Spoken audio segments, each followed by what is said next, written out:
Les suites du meurtre de Guédalia. Les restes du peuple de Juda se montrent après la ruine de Jérusalem tel qu'il était avant, une race incrédule et rebelle. Dans cet état, la prospérité matérielle, qui commençait à renaître, ne pouvait être pour eux un avantage sérieux et durable. Dieu laisse libre cours à leur méchanceté pour l'accomplissement de ses desseins envers eux et envers l'ensemble de son peuple. Verset 2. Il est difficile de croire que cette requête n'ait été de leur part qu'un jeu hypocrite. Comme Jérémie le leur reproche au verset 20, ils s'abusent eux-mêmes.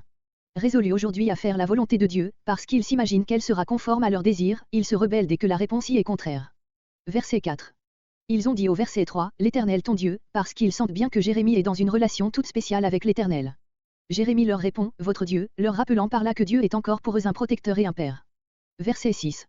Bien ou mal, que la réponse nous soit agréable ou désagréable, c'est-à-dire, sans doute, qu'elle nous ordonne de fuir ou de rester, malgré le danger auquel nous exposerait ce dernier parti. Verset 7. Au bout de 10 jours. Le prophète ne se permet pas d'exprimer une opinion personnelle.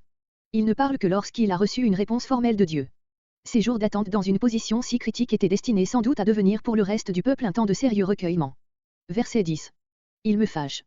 Nous croyons pouvoir rendre ici par cette expression le terme ordinairement traduit par se repentir.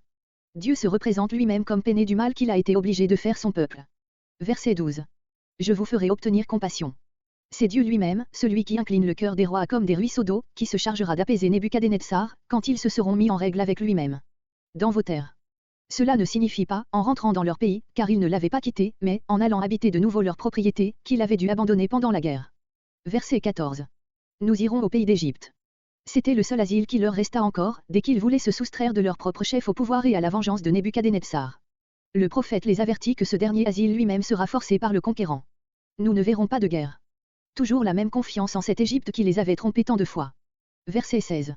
Faites votre volonté propre pour éviter le danger, vous le rencontrerez bientôt sur la voie de la révolte, mais sans le secours et la bénédiction de Dieu. Verset 18. Un objet d'exécration. Comparez Jérémie 24.9, Jérémie 25.18, une série analogue.